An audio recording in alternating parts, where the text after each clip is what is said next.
Olá pessoal, tudo bem com vocês? Na aula de hoje nós vamos dar início ao estudo da unidade 5 do livro didático, que trata sobre o clima e a vegetação.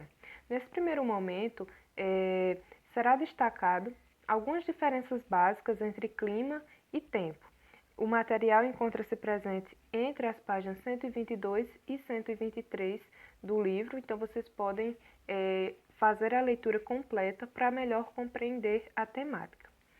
Inicialmente, quais são as principais diferenças? O que é que diferencia, na verdade, o clima do tempo?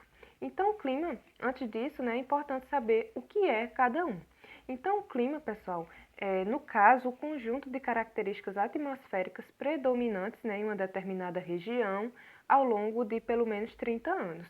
Por exemplo, costumeiramente nós ouvimos dizer que o clima que predomina, predominante aqui no Nordeste é o semiárido, certo?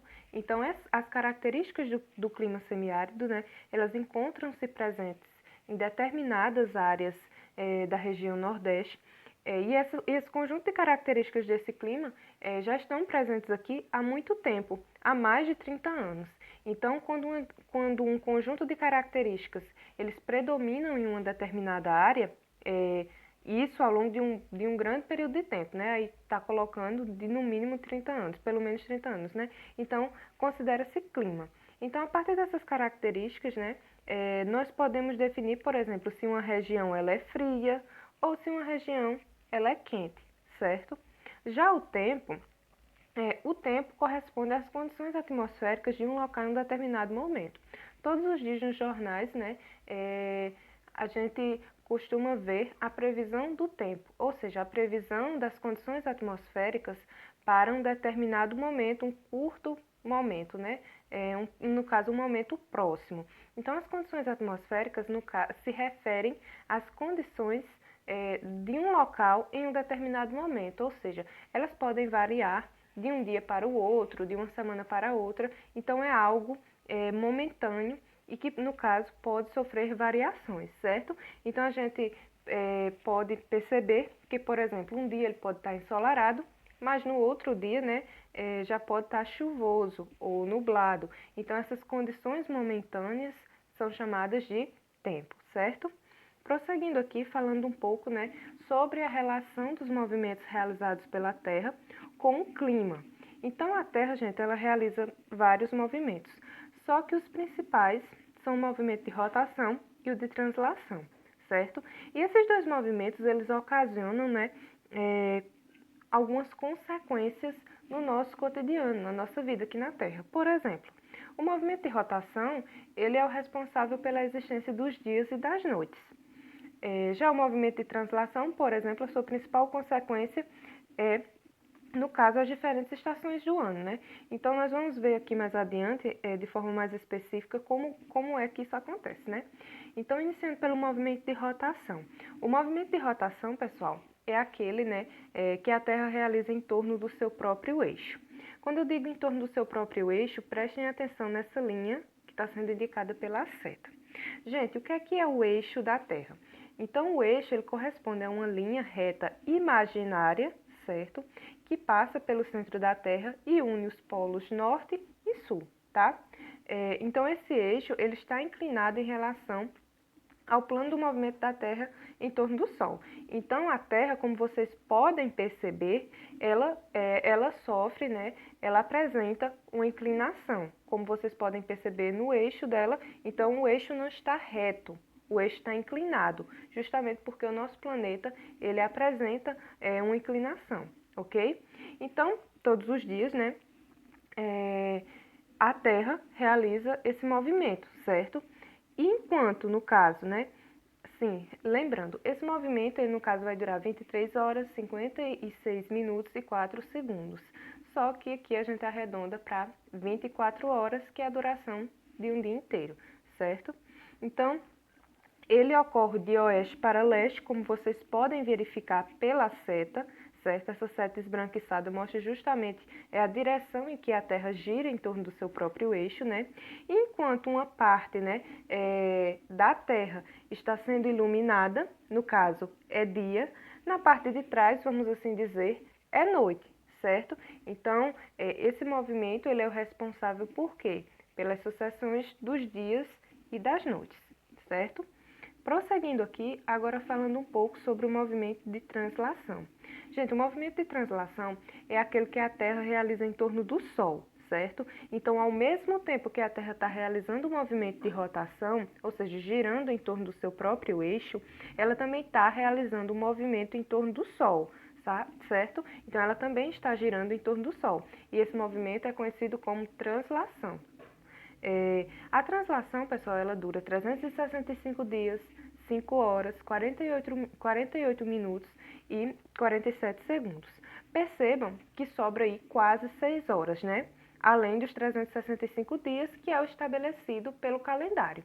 Então, é por esse motivo, né, que a cada 4 anos se acrescenta um dia, né, que no caso é o dia 29 de fevereiro, para compensar essas quase 6 horas restantes, tá? Então, essas horas elas vão sendo acumuladas, vamos assim dizer, e a cada 4 anos, né, se acrescenta um dia, no caso que é o dia 29 de fevereiro. Esse ano, né, o ano de 2020, no ano de 2020, o mês de fevereiro teve 29 dias, certo? Então, esse ano é um ano bissexto, ok?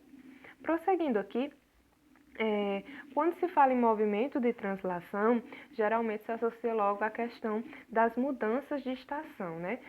No caso, a ocorrência de diferentes estações ao longo do ano. E por que isso acontece, pessoal?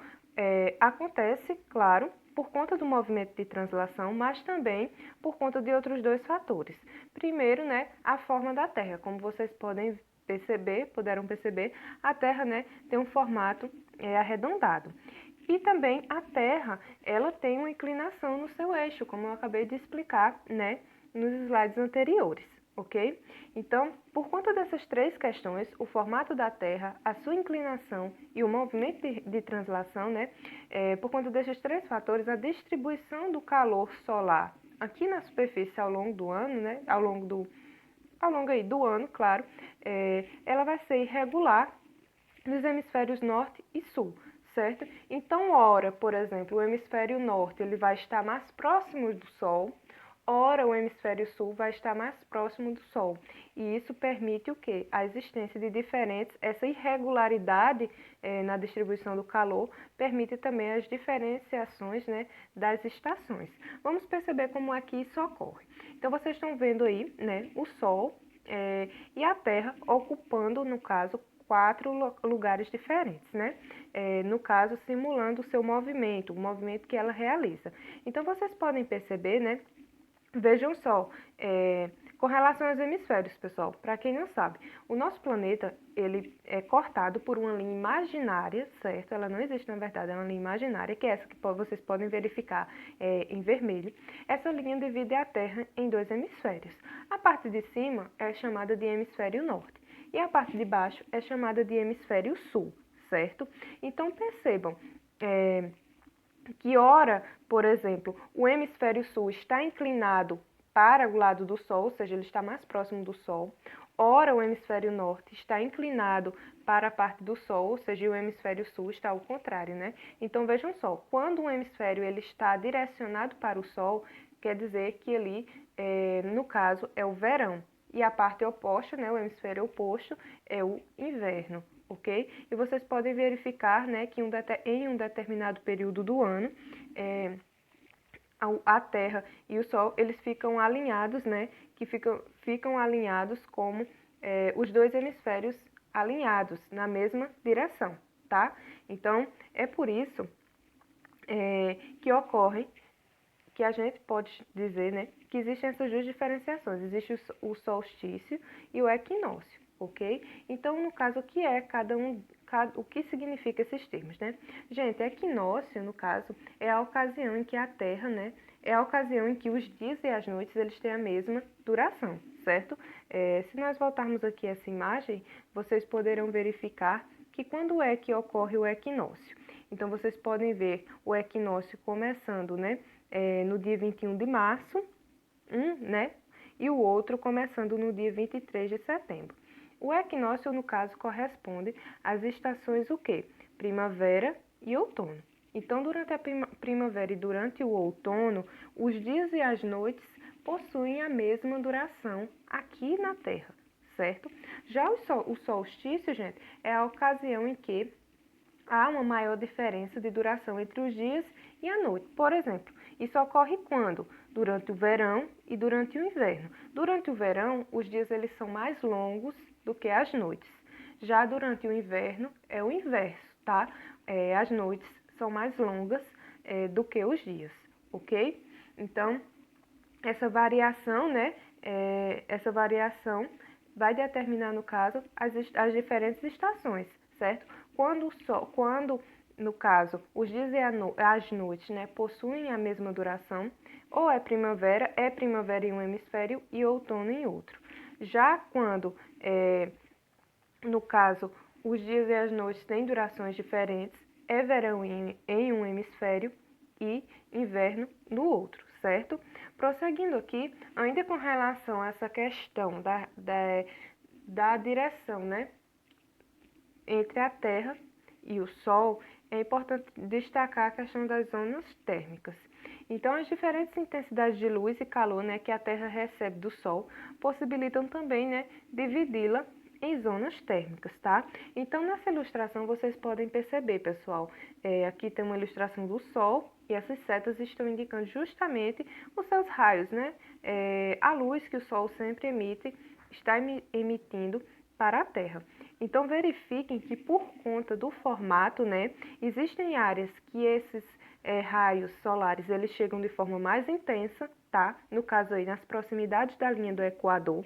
E existem áreas, né, em que esses raios eles chegam de forma menos intensa, tá? No caso aí, quando você vai em direção aos polos da Terra, tanto o polo sul como o polo norte, essa intensidade ela vai diminuindo, tá? Então, pessoal, essa diferenciação na intensidade de luz, né? Na intensidade de luz e calor que a Terra recebe, também possibilita o quê? A formação de diferentes paisagens naturais aqui no nosso planeta, certo? Então, pronto, aqui está a linha do Equador, vocês podem verificar que é justamente a área que recebe a maior quantidade de luz e calor. Então, essa diferenciação permitiu, né, estabelecer as zonas térmicas da Terra. E quais são elas? Então, começando pela linha do Equador, né, nas proximidades da linha do Equador, existe a zona tropical, pessoal, que, como eu já falei, é aquela que recebe mais luz e calor. Indo tanto em direção ao Polo Norte como ao Polo Sul, estão as zonas temperadas, tá? Então, em direção ao norte, a zona temperada do norte, em direção ao sul, zona temperada do sul. Qual é a principal característica, né, nessas zonas temperadas? Essas zonas, pessoal, elas apresentam as estações do ano bem definidas. Isso não ocorre muito na zona tropical. Por quê? Porque a zona tropical recebe muita luz e calor ao longo de todo o ano, certo? Já na zona temperada, nas zonas temperadas, né, é possível perceber muito bem a diferenciação, a mudança de uma estação para outra, certo? Já as zonas polares, né, a zona polar ou glacial ártica e a zona polar ou glacial antártica, são as áreas mais frias do nosso planeta, onde, no caso, né, os raios solares incidem de forma muito fraca, ou seja, chegam de forma muito intensa. É por isso que as condições climáticas, né, o clima desses locais são caracterizados pelas baixas temperaturas e pela presença de neve, né, aí ao longo de todo o ano, certo? Aqui a gente pode perceber justamente essa diferenciação das paisagens naturais do nosso planeta, ocasionado por quê? Por conta dessa diferenciação no recebimento da luz e do calor do Sol. Tudo isso tem influência de quê? Do formato do nosso planeta, certo? Então, a forma da Terra possibilita com que ela receba os raios solares com diferentes intensidades e que, por isso, tenha também diferentes paisagens naturais.